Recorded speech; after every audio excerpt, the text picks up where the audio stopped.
Hey everyone, welcome to this Explainer. Today we're unpacking the unbelievable story behind Anthropic. We're talking about an artificial intelligence juggernaut currently valued at nearly $1 trillion. But we aren't just geeking out of the tech today. We're actually going to look at the sibling duo running the whole show, Dario and Daniela Amoti. Because honestly, this is a story about how deeply held personal values, stuff they forged back in childhood, are literally steering the development of the most transformative tech in human history. Okay, let's dive right into this. The whole premise of our explainer today revolves around a pretty provocative question. What actually happens when a brother and sister build a superweapon and decide to make it safe? And I'm not exaggerating. Early users of Anthropic's tech literally called it a superweapon and begged them not to release it. So what happens when two siblings are handed the keys to something this incredibly powerful and they make an absolute, unwavering decision to prioritize safety above everything else? How does that shape a multi-billion-dollar business? Well, let's find out. Section 1. The Sibling Visionaries. To really understand Anthropic, you've got to understand this foundational yin and yang dynamic between the two of them. Growing up in San Francisco, they were, as Daniela put it, complete complements. You've got Dario, who is basically this cosmic science visionary. The guy had absolutely zero interest in the early internet revolution. He was way too busy taking calculus in middle school, obsessing over sci-fi, and trying to decode the universe. He actually studied neuroscience before pivoting to AI at Baidu and Google. Then, on the flip side, you have Daniela. She leaned heavily into reading and the arts and eventually became an early employee at Stripe. She's the pragmatic operator. She's the one who takes Dario's swirling, cosmic ideas and translates them into decisive action. Now, despite having totally different skill sets, they share this really close bond and a mutual drive to build something massive together. Before 2016, they were actually living together in San Francisco, and their career trajectories started to sync up. By 2016, Dario had joined the newly formed OpenAI, and Daniela quickly followed him over there. But jump ahead to 2021, and they executed a massive pivot. They struck out on their own, holding these early pandemic strategy lunches at Presida Park. So why exactly did they leave? That brings us to Section 2, leaving over shared values. So here's the crucial point. While at OpenAI, Dario championed this unusual, kind of countercultural scientific view called scaling laws. Basically, the idea was that AI models would just get better simply by feeding them more data and computing power. And he was right. That idea literally paved the way for ChatGPT. But despite that incredible success, there was a fundamental breakdown in trust. Dario realized that when you feel someone's values aren't what they claim they are and you just can't trust them, well, you have to walk away and do your own thing. But they definitely didn't walk away alone. Notice this number right here, 7. When Dario and Daniela left OpenAI to eat lunch on the grass at Presida Park and scheme up their new venture during the pandemic, 5 other original co-founders joined them. And honestly, this is wild. All 7 of those co-founders are still at Anthropic today. That kind of retention at this scale is practically unheard of in Silicon Valley. It speaks volumes about how deeply aligned they all are. Moving on to Section 3, baking goodness into Claude. So how do they actually inject these human-centric values into the AI? They do it through a framework they call constitutional AI. They're actively training their flagship model, Claude, not to lie or hallucinate and to completely avoid purposeful deception.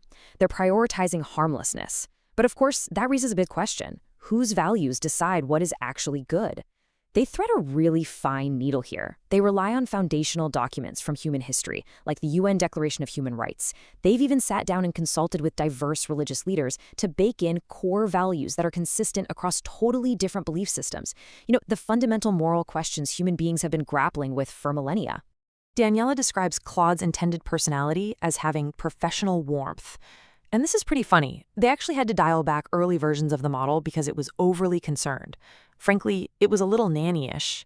Like, if you just casually asked for the weather, early Claude would act deeply worried about your safety. They had to tune the dial to make it approachable, but distant. Not cold and calculating, just perfectly professional.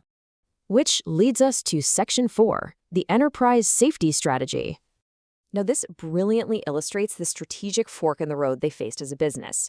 While a lot of other companies were chasing splashy consumer apps, optimizing for engagement, ad revenue, and that classic social media addiction trap, Anthropic deliberately went the enterprise route. Their reasoning was simple. If you pick a business model that fundamentally conflicts with your values, you're eventually going to betray those values. By focusing on enterprise tools, they're helping biotech companies cure diseases, they're making energy cheaper, and they're advancing academic research. They chose a business model that perfectly aligns with their ethical boundaries. And let me tell you, their enterprise tools are incredibly effective. Just take a look at the staggering number 100. Boris Cherny, an engineer at Anthropic, who, by the way, was previously living a super slow-paced life making miso in a rural Japan, before he realized how crazy AI was getting and jumped back in, well, he helped develop Claude Code. It's a tool that automates software engineering. For the last 6 months, literally 100% of his own code has been written by Claude.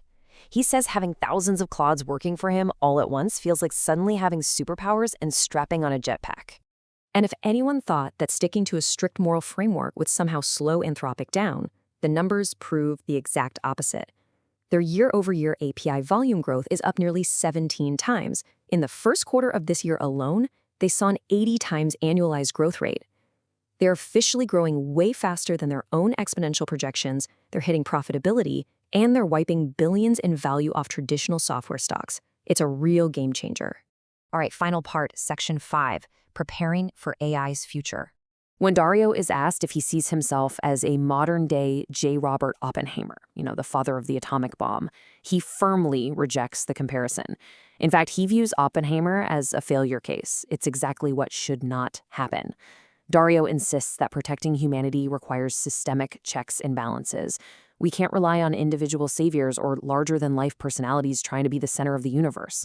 The stakes are just too incredibly high for one single person to call all the shots. Instead, Dario is preparing us for what he calls the smooth exponential. The experience basically goes like this. Nothing happens, and then zoom, the whole thing goes crazy. And he's remarkably direct about his concern regarding rapid job loss. He's warned before that AI could eliminate half of all entry-level white-collar jobs in just a few years, and he maintains that level of concern today. It's definitely a terrifying prospect, but he also emphasizes that the overall economic pie is going to expand significantly, which will hopefully create brand new places for people to go. So where exactly do we humans fit into this expanding pie? Well, Daniela offers this brilliant medical analogy. AI is going to become an absolute expert diagnostician. It's going to identify illnesses and run tests way better than we ever could. But an AI cannot physically examine you. It doesn't have a bedside manner. It can't look you in the eye, express genuine human empathy, and ask you how you're coping. So while AI masters all those technical diagnostics, human jobs are going to pivot heavily toward the interpersonal, human-to-human roles that machines simply cannot replicate. Which brings us to our final thought. The Emoji siblings walked away from a massive company to build Anthropic on a foundation of uncompromised values and safety. And now their technology is literally reshaping the global economy. So the question I want to leave you with today is this. As AI inevitably automates the technical tasks of your profession, are you prepared to pivot to the uniquely human elements, the empathy, the connection, the interpersonal skills that a machine can never, ever replace? Thanks so much for joining me for this explainer, and I'll catch you next time.